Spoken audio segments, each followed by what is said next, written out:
केंद्र की मोदी सरकार इस बार टीडीपी और जेडीयू के समर्थन पर टिकी हुई है, क्योंकि इस बार जो मोदी सरकार है वो बहुमत हासिल नहीं कर सकी और इसके बाद उसे समर्थन लेना पड़ा।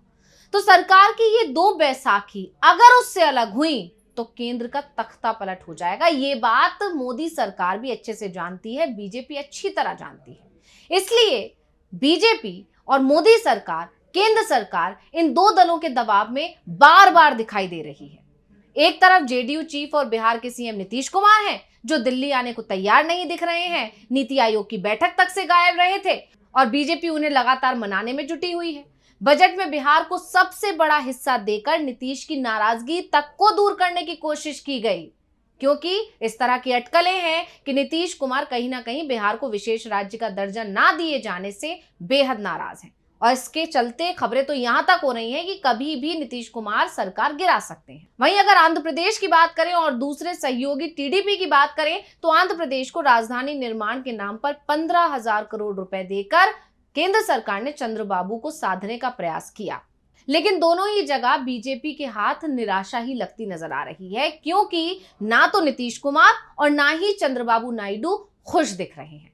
बल्कि नायडू तो एक बार फिर दिल्ली पहुंच गए। तो अब सवाल ये उठता है कि आखिर अचानक से चंद्रबाबू नायडू दिल्ली क्यों पहुंच गए, क्या है उनका प्लान? इसी पर हम करेंगे चर्चा। नमस्कार, मैं अंशिता आपके साथ। तो आपको बता दें कि जैसे ही चंद्रबाबू नायडू दिल्ली पहुंचे, सियासी गलियारों में चर्चा गरमाने लगी कि आखिर इस बार क्या वजह है, क्यों चंद्रबाबू नायडू पहुंच गए हैं। क्यों तो राजनीति के जानकार बता रहे हैं कि इस बार चंद्रबाबू नायडू अपने साथ एक बड़ी लंबी चौड़ी लिस्ट लेकर पहुंचे हैं। मंत्रियों से मिल रहे हैं, पीएम मोदी से मिल रहे हैं और सभी को लिस्ट थमाते चले जा रहे हैं। 2 महीने पहले जुलाई में भी नायडू इसी तरह दिल्ली आए थे, इसलिए इस तरह के कयास लग रहे हैं कि इस बार भी कुछ मांगने आए हैं। इस दौरान उन्होंने 1 दर्जन मंत्रियों से मुलाकात की थी। पीएम मोदी से भी इसी तरह मिले थे जैसे इस बार मिल रहे हैं और इसी वजह से इस बार चर्चा तेज हो गई है कि आखिर इस बार क्या वजह है चंद्रबाबू नायडू के आने की। दरअसल इस दौरे पर इसलिए भी चर्चा तेज है क्योंकि इसी तरह जब 1 महीने पहले यानी कि जुलाई में भी नायडू दिल्ली आए थे, उस दौरान भी उन्होंने 1 दर्जन से ज्यादा मंत्रियों से मुलाकात की थी और इसी तरह पीएम मोदी से भी मुलाकात की थी और जिस मंत्री से मिले थे उसे लंबी चौड़ी मांग पत्रों की लिस्ट सौंपते चले गए थे और इस बार भी वो ऐसा ही कर रहे हैं।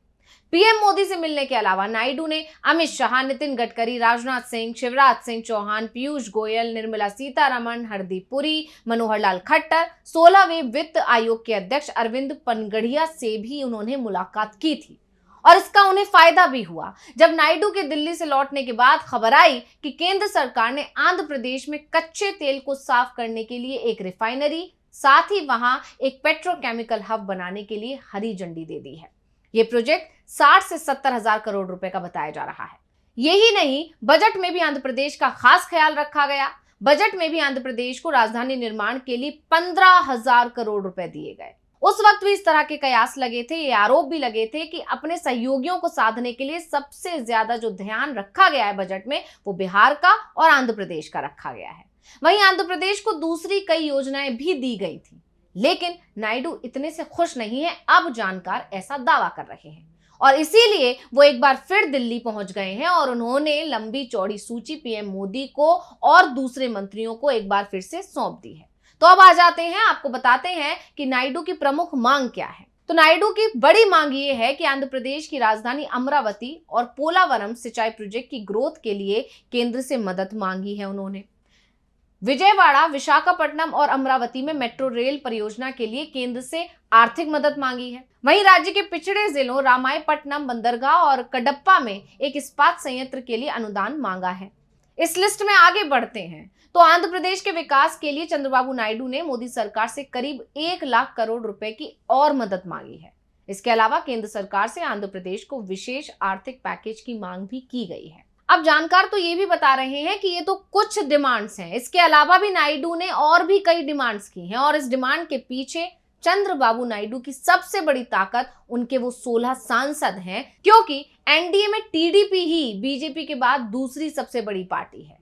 वैसे तो एनडीए में 3 दर्जन से भी ज्यादा पार्टियां शामिल हैं, लेकिन टीडीपी और जेडीयू एनडीए से अलग हो जाएं तो मोदी सरकार गिर जाएगी। ये बात अच्छे से मोदी सरकार जानती है और यही वजह है कि मौके मौके पर बार बार वो नायडू और नीतीश दोनों को संभालने की कोशिश करती है और इसी का फायदा नायडू और नीतीश भी उठा रहे हैं और बार बार वो अपनी ताकत का एहसास करा रहे हैं। इसलिए वो लगातार केंद्र सरकार पर दबाव डाल रहे हैं।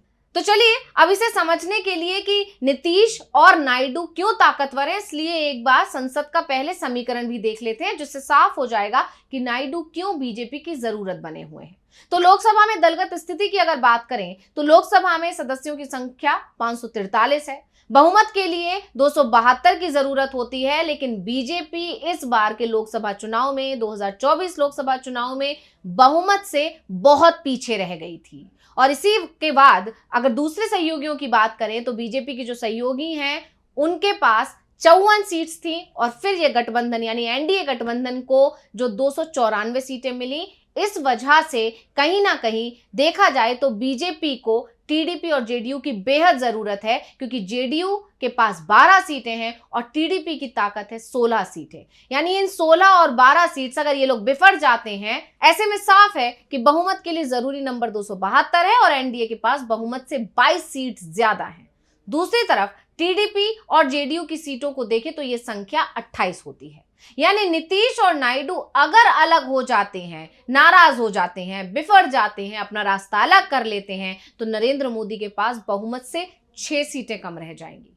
और सबसे बड़ी बात तो यह है कि अगर ये दोनों ही दल पाला बदल कर इंडिया में चले जाते हैं तो इंडिया गठबंधन बीजेपी से आगे निकल जाएगा और उसका नतीजा ये होगा कि सरकार बना लेगी इंडिया गठबंधन। और इसी के चलते बीजेपी लगातार नायडू और नीतीश की मांग को पूरा करने में जुटी हुई है, उन्हें मनाने में जुटी हुई है, उन्हें साधने में जुटी हुई है। लेकिन इन दोनों ही राज्यों की जरूरत बड़ी है और बड़ी होती चली जा रही है।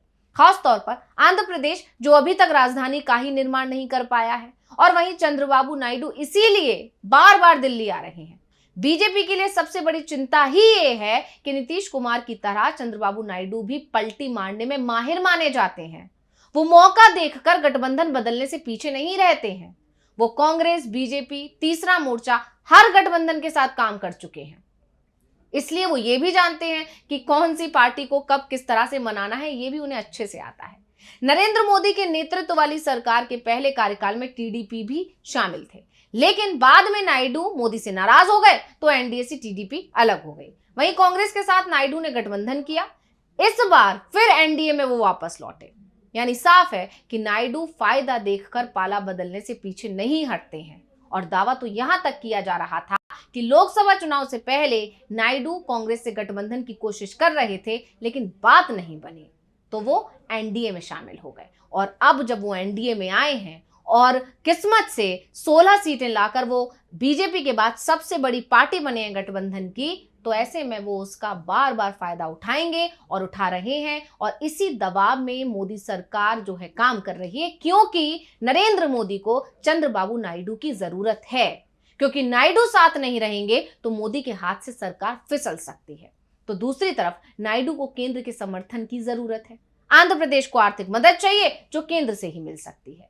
इसलिए नायडू को केंद्र में ऐसी सरकार की जरूरत है जो आंध्र प्रदेश की मदद कर सके। नरेंद्र मोदी हो या फिर कोई और, नायडू को शायद इससे ज्यादा फर्क नहीं पड़ेगा। उन्हें सिर्फ आंध्र प्रदेश के लिए आर्थिक मदद की जरूरत है। वो कोई भी सरकार दे वो उसके तरफ हो जाएंगे।